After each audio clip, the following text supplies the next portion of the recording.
Baik, Assalamualaikum warahmatullahi wabarakatuh. Waalaikumsalam warahmatullahi wabarakatuh.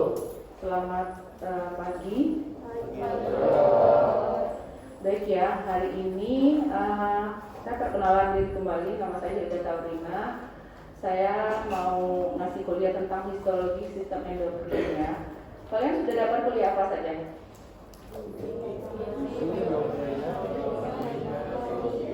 Fisiologi sudah? Biokimia? Sudah. Baik, rasanya kalau sudah fisiologi sama biokimia untuk mengikuti histologi juga nggak terlalu susah ya, karena sebenarnya udah gabungan dari biokimia sama fisiologi juga. Ini udah masuk semua belum deh? Apa ada yang nggak masuk hari ini? Mahasiswanya ada berapa? Ada 57 dong. 57. Iya. 57. Sehat semua? Baik ya. Sebelum kita masuk ke materi, saya memberitahu bahwa kita melakukan perkuliahan histologi sistem endokrin ini tujuannya selain untuk mengetahui mikrostruktur dari sistem endokrin, kalian juga bisa mengetahui tentang jenis-jenis sistem endokrin itu sendiri seperti apa, dan sel-sel apa saja sih yang ada di dalam sistem endokrin tersebut ya, yang ada pada tubuh manusia. Baik, ini pendahuluannya ya. Jadi kalau kalian berbicara tentang sistem endokrin, berarti kalian berbicara tentang hormon ya, di mana hormon ini adalah molekul yang berfungsi sebagai sinyal kimia, kemudian dibebaskan oleh sel khusus yang disebut dengan sel endokrin. Sel endokrin di dalam tubuh ini bisa dari saluran pencernaan, kemudian sel-sel plasenta, sel-sel jantung yang menghasilkan faktor natriuretik, atrial, dan sel justa glomerular dari ginjal. Nah, sel endokrin ini sangat dekat dengan kapiler darah ya. Dia menerima hormon yang disekresikan atau diproduksi dan mendistribusikannya ke seluruh organisme. Ya, jadi sistem endokrin ini kita berbicara tentang hormon-hormon apa saja. Nah, yang seperti dikatakan di slide sebelumnya tadi, hormon ini sangat erat kaitannya dengan darah ya. Di sini nanti menuju targetnya akan dibantu oleh reseptor sel pada organ. Nah, di sistem organ lain ini ada sistem reproduksi, sistem pencernaan, kemudian ada kelenjar eksokrin. Tetapi untuk kelenjar eksokrin sendiri ini bukan bagian dari sistem endokrin, dia berbeda ya. Kelenjar eksokrin ini fungsinya untuk mengeluarkan produk-produk ke luar tubuh. Kemudian seperti contohnya produk-produk tersebut ada kelenjar keringat, ada kelenjar ludah, dan ada kelenjar pencernaan ya. Ini bagian dari kelenjar eksokrin dan ini kelenjar endokrin yang erat kaitannya dengan kapiler darah. Ya. Nah, ini jenis-jenisnya, jenis-jenis kelenjar endokrin.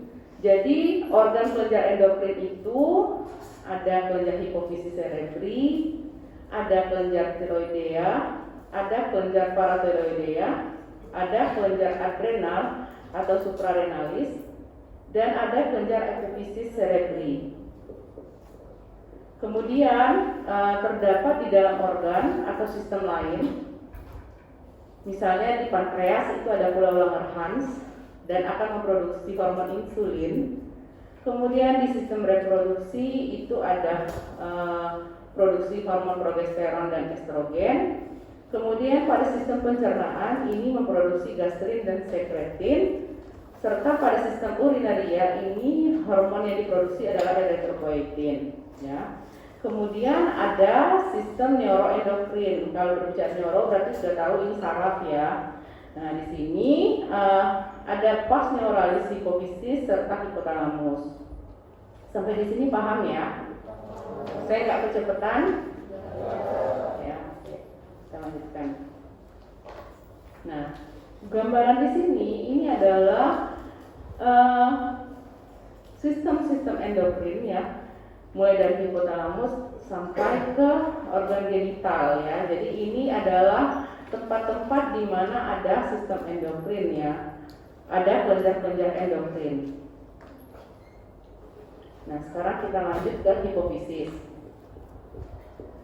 Anatomi nggak ada di sini ya? Ya. Oke. Di hipofisis ya, jadi letaknya di hipotalamus ya, di daerah sini. Letaknya itu di sela torsika, kemudian ukurannya kurang lebih 10 kali 13 kali 6 mm. Strukturnya itu ada dua. Jadi struktur hipofisis ini terbagi jadi dua. Ada neurohipofisis dan ada adenohipofisis. Nanti kita ada preparat hipofisis ya. Jadi kalian bisa lihat di sana membedakan neurohipofisis dengan adenohipofisis ya. Di neurohipofisis ini ada pars nervosa dan infundibulum. Ya. Di adenohipofisis ini ada bagian pars distalis, pars tuberalis dan pars intermedia. Nah ini gambaran mikrostrukturnya, gambaran histologinya. Jadi ada lobus-lobusnya, ada lobus anterior dan ada lobus posterior. Di sini juga ada pars-parsnya, ada yang tuberalis, distalis, dan di sini ada pars intermedia dan nervosa. Kemudian di sini ada koloid ya. Di sini nanti ada koloid, ada pembuluh darah juga. Nanti yang kalian lihat di praktikum seperti ini, kurang lebih seperti ini. Nah ini ya, gambarannya kurang lebih seperti ini nanti. Jadi ini adalah bagian adenohipofisis. Dan ini adalah bagian neurohipofisis, kemudian di tengah-tengahnya ada namanya pars intermedia, dan di sini ada dura. Ya, nanti penampakan di mikrostrukturnya di preparat itu juga jelas terlihat perbedaannya ya. Oke. Sekarang neurohipofisis ya, kita masuk ke neurohipofisis. Jadi bagian-bagian dari neurohipofisis itu ada pars nervosa, ada infundibulum, ya. Kemudian struktur jaringannya ada jaringan saraf, ada akson yang tidak bermielin, tetapi badan sel sarafnya terletak di luarnya, seperti hipotalamus, misalnya pada ada nukleus supraopticus dan nukleus paraventricularis. Kemudian ada akson yang berakhir pada pars nervosa. Nah, di sini nanti ada corpus Hering, ya, jadi bentukannya seperti gelembung. Kemudian ada berkas akson yang membentuk tractus hypothalamohypophysialis ya. Kemudian di sana juga ada sel-sel neuroglia atau disebut juga dengan pituisid. Ya, ini yang neurohipofisis. Nah, untuk sel neurosekretori, lokasinya itu terletak di luar neurohipofisis ya. Jadi di bagian hipotalamus itu ada nukleus paraventricularis dan supraopticus. Nah, kalau dilihat secara mikroskopis ya, jadi ada badan sel saraf, ada akson. Badan sel sarafnya itu badan selnya sangat berkembang. Kemudian yang bagian akson itu tidak bermielin, mengandung gelembung-gelembung berisi sekret ya atau neurohormon. Kemudian ada akhiran akson yang terletak pada pars nervosa serta eminensia mediana. Kemudian sekresinya ini ada neurohormon. Jadi neurohormon ini yang dihasilkan adalah oksitosin dan vasopresin. Kemudian ada hormon releasing factor atau hormon inhibiting factor. Ini biasanya digunakan untuk adenohipofisis, ya. Nah, sekarang kita masuk ke klasifikasi sel berdasarkan sekresi hormon, ya.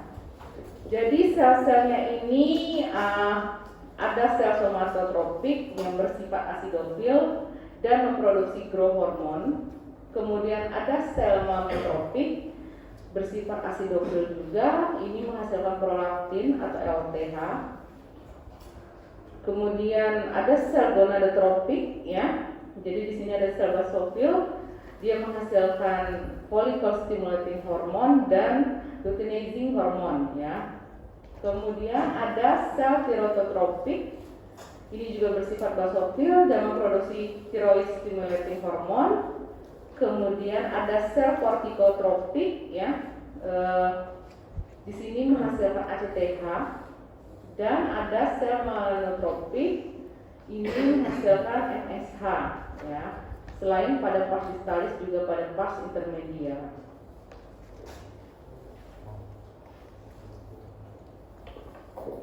Kita masuk ke adenohipofisis, ya.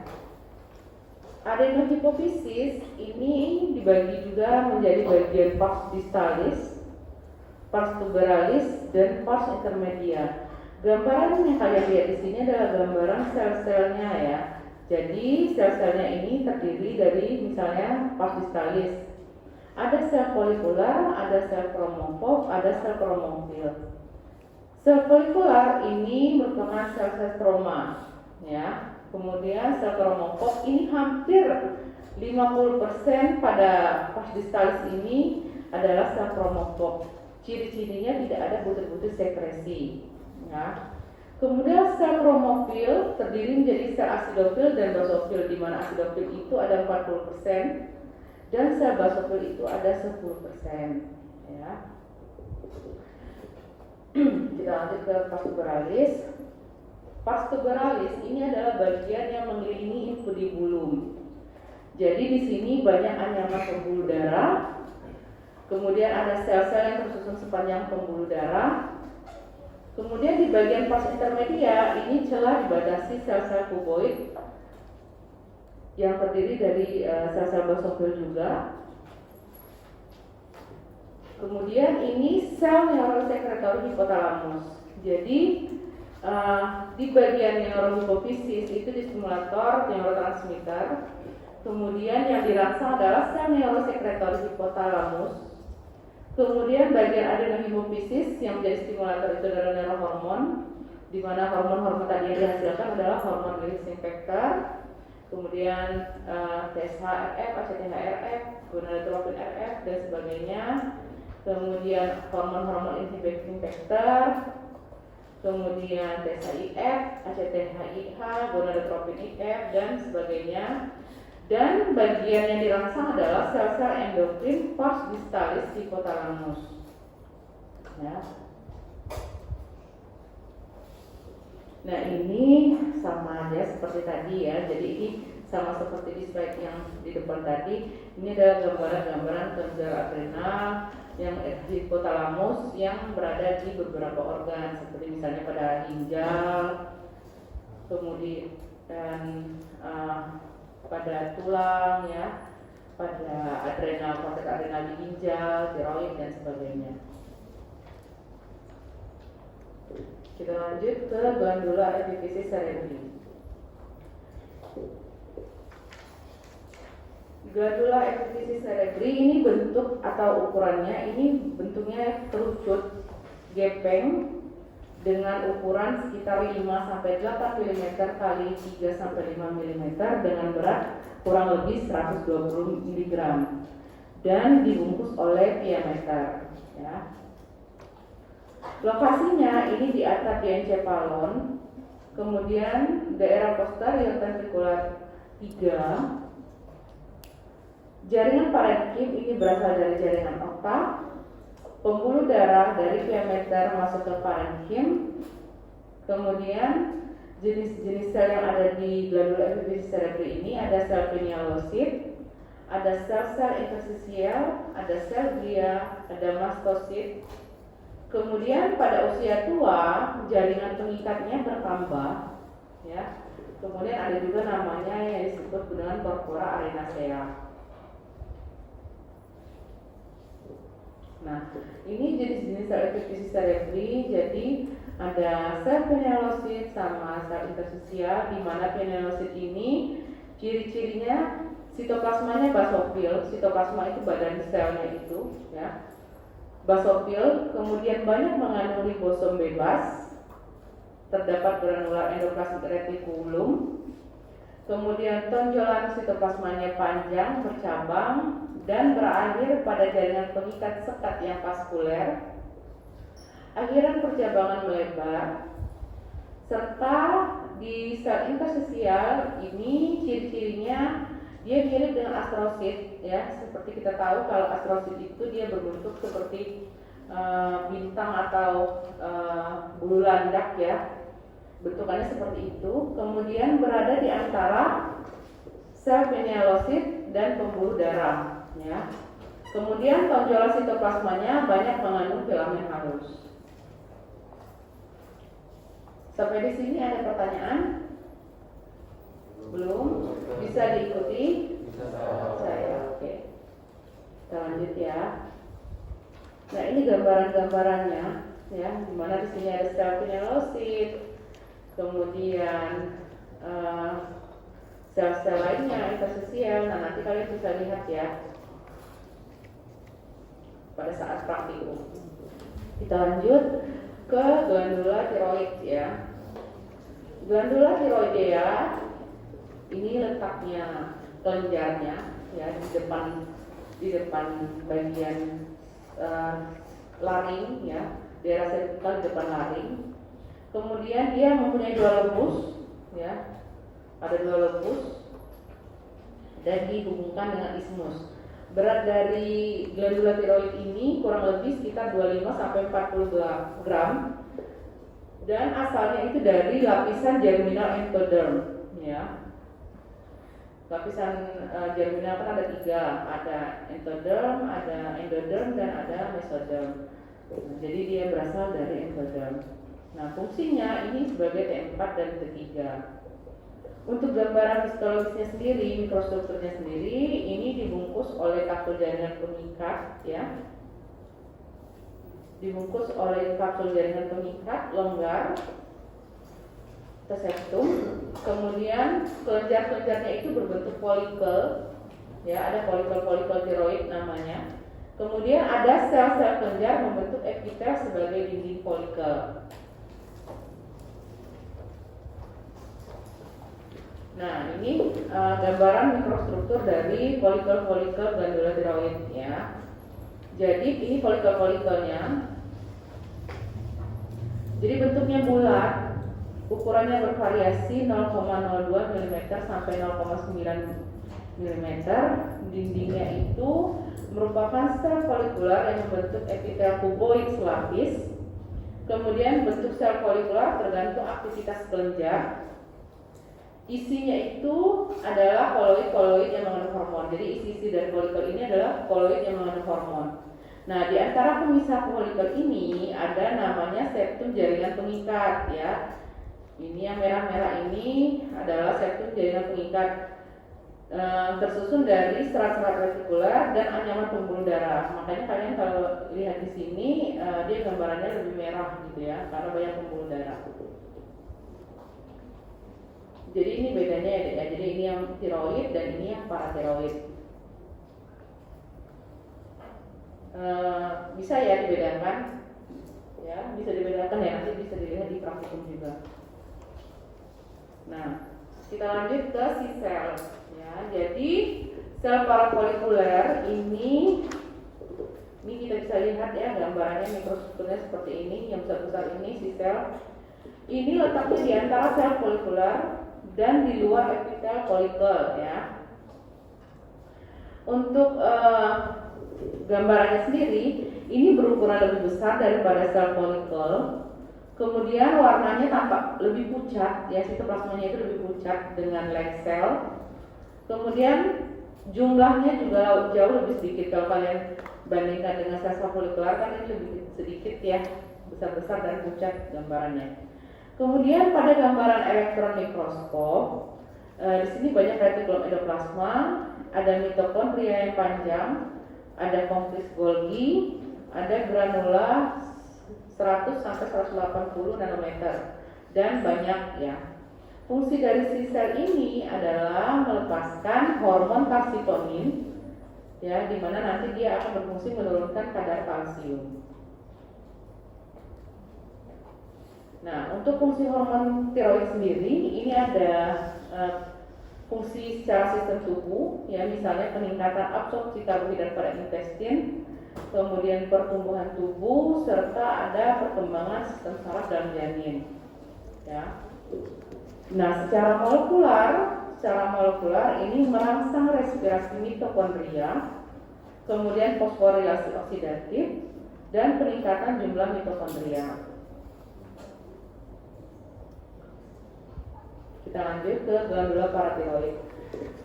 Nah, glandula paratiroid ini gambaran mikroskopisnya merupakan pembungkus kapsul jaringan pengikat.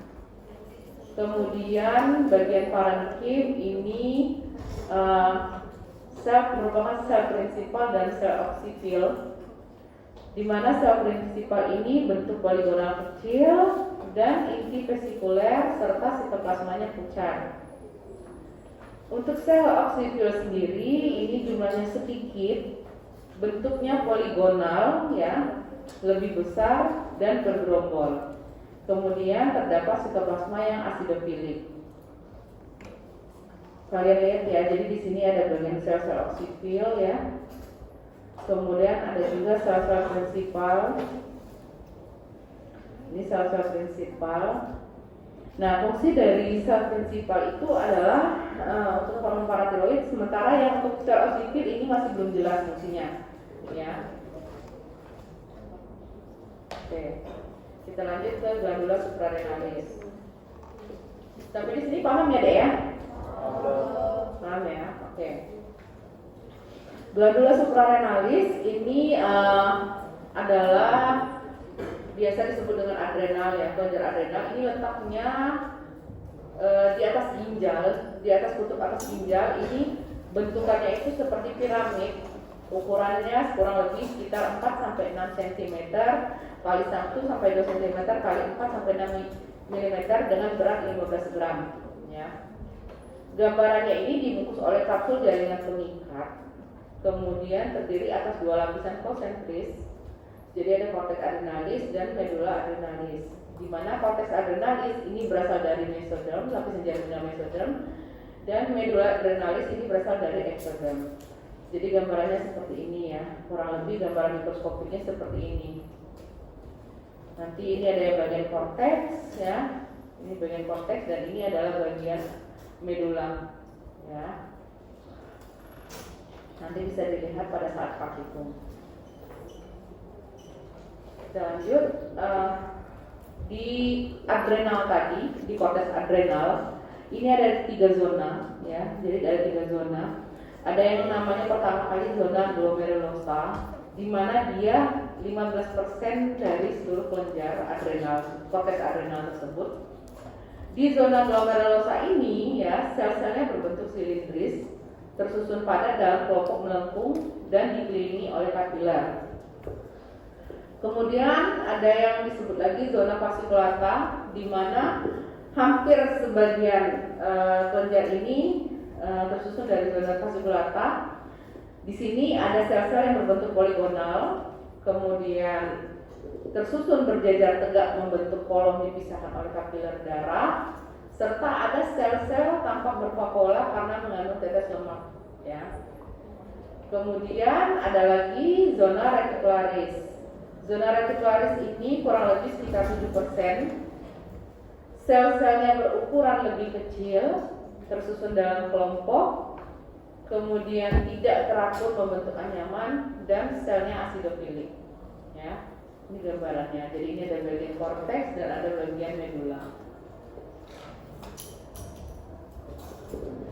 Ini ya, jadi hormon di bagian korteks tadi, jadi kan ada glomerulosa, fasciculata dan reticularis. Di zona glomerulosa ini metabolisme mineralnya akan menghasilkan mineral kortikoid, dioksikokortikosteron, kemudian aldosteron. Ya. Sementara yang di zona fasciculata ini menghasilkan kortison, glukokortikosteroid, kortisol dan sedikit androgen dan estrogen. Di sini fungsinya untuk metabolisme karbohidrat, protein dan lipid. Ya, sama dengan reticularis juga untuk metabolisme karbohidrat, protein dan lipid. Di sini menghasilkan kortison, glukokortikosteroid, kortisol dan sedikit androgen dan estrogen. Jadi zona fasciculata sama reticularis itu sama ya. Oke, sekarang kita lanjut ke histofisiologi medula suprarenalis. Ini sekitar 28% itu parenkimnya ya, tersusun oleh sel-sel polihedral epiteloid yang dikelilingi oleh kapilar dan vena. Kemudian jenis selnya itu ada sel kromafin, berasal dari neuroectoderm dan menghasilkan katekolamin, diperserapi serabut preganglionik kolinergik. Kemudian ada sedikit sel-sel ganglion simpatik. Fungsi dari sekresi sel kromafin ini sebagai katekolamin, di mana nanti ada hormon epinefrin dan norepinefrin, di mana norepinefrin ini sendiri sebagai neurotransmitter sistem simpatik. Kemudian rangsang sekresinya ini neurotransmitter saraf kolinergik, ya. Nah, ini beberapa contoh gangguan korteks glandular adrenalis. Jadi bisa dilihat di sini ada hiperfungsi, di mana produksi berlebihan hormon glukokortikoid, aldosteron, kemudian ada produksi berlebihan hormon seks, biasanya pada sindrom androgenital. Kemudian ada hipofungsi. Di sini terjadi penurunan hormon glukokortikosteroid, ya. Oke, lanjut ke pankreas. Nah, pankreas ini kalau kalian lihat, ini gambaran pankreas yang besar ini, ya. Pankreas ini adalah organ aksesoris pada sistem pencernaan. Terletak pada kuadran kiri atas abdomen posterior, ya. Kemudian dia fungsinya sebagai eksokrin dan endokrin, di mana yang fungsi eksokrin ini menghasilkan enzim pencernaan seperti amilase, lipase, dan tripsin. Kemudian yang fungsi endokrin ini akan menghasilkan hormon yang fungsinya nanti akan mengatur kadar gula darah, ya. Nah, ini gambarannya. Gambaran dari pankreas sendiri terdiri dari kaput, kolum, korpus, dan kauda. Jadi ada bagian kaput, kolum, korpus, dan kauda. Ini diliputi oleh jaringan ikat yang jarang dan tipis dan membentuk septa ke dalam jaringan atau lobulus, ya. Kemudian pada bagian endokrinnya ada pola Langerhans, ya. Ini ada pola Langerhans. Kemudian ada bagian eksokrin, ini ada sel asinus kompleks berbentuk piramid dengan nukleus bulat. Kemudian ada juga saluran-saluran, ya, ini saluran-saluran, ini saluran, kemudian ini juga yang namanya ductus intercalaris dan ductus interlobular. Ya, nanti kalian bisa lihat juga di sana ada pembuluh darah dan sel-sel asinus, ya. Ini gambaran dari pankreas. Nah, sekarang kita lanjut ke pola Langerhans yang ada di pankreas tadi. Jadi kenapa dinamakan Langerhans? Pola Langerhans ini ditemukan oleh Paul Langerhans pada tahun 1869. Jadi Langerhans ini arsitekturnya unik, ya. Di mana di sini merupakan cluster sel dengan 1-3 juta sel ada di dalamnya. Kemudian secara mikroskopis dia dibagi menjadi dua, ada sel prinsipal dan ada sel minor. Kita lanjut dulu ke sel alfa. Ya, ini kita akan lanjut ke pembahasan prinsipal sel, ya. Nah, sel alfa ini kalau pada pewarnaan Gomori, sel alfa ini tampak warnanya merah-merah ini, ya. Ciri-ciri sel alfa ini adalah letaknya itu dia terletak di bagian perifer dan ukurannya itu lebih besar daripada sel beta, ya, lebih besar daripada sel beta. Yang biru-biru ini adalah sel beta. Jadi sel alfa ini mempunyai butir sekresi yang lebih besar daripada butir sekresi sel beta. Dan fungsinya adalah mensekresi glukagon, di mana dia mempunyai fungsi sebagai peningkatan kadar glukosa darah. Nah, kalau sel beta ini kebalikannya. Kalau sel beta itu dia akan menurunkan kadar glukosa darah. Jadi kalau di sini kalian lihat gambarannya ini biru-biru, ya. Yang biru-biru ini sel beta, yang merah-merah ini sel alfa. Nah, ini gambarannya. Jadi kalau yang sel beta ini biasanya dia berkumpul di pola Langerhans. Ini kan pola Langerhans tadi kan? Dia berkumpul di sini, ya, sel beta. Kalau yang alfa tadi kan dia ke ke luar, ya, di bagian perifer. Nah, sel beta ini ukurannya lebih kecil daripada sel alfa. dan dia mempunyai granulat berwarna biru pada pewarnaan gomori. Fungsinya tadi sebagai penurunan kadar glukosa darah. Nah, ini sel delta, di mana sel delta itu pada pewarnaan gomori dia letaknya nih ya, ini yang sel delta. Yang biru-biru ini sel delta, kalau yang di sini sel betanya ini ya. Ini yang sel beta, ini yang alpha. Nah, kalau sel delta ini bentuknya heterogen dalam bentuk, ukuran, dan densitas butir sekresi. Kemudian identifikasinya adalah pewarnaan khusus dengan metode gram perak. Fungsi sel delta ini sendiri adalah sekresi hormon somatostatin, di mana dia akan menghasilkan growth hormone inhibitor inhibitor. Oke, sampai di sini ada pertanyaan? Belum ya? Bisa dimengerti? Baik, kalau misalnya sudah, ini slide terakhir sekali. Kalau memang belum ada pertanyaan, kemudian nanti masih ada pertanyaan, silakan aja kalian tanyakan. Kalau masih ada yang belum paham, ya. Saya tutup dulu untuk kuliahnya. Terima kasih atas waktunya, atas perhatiannya. Saya tutup. Assalamualaikum warahmatullahi wabarakatuh. Selamat pagi.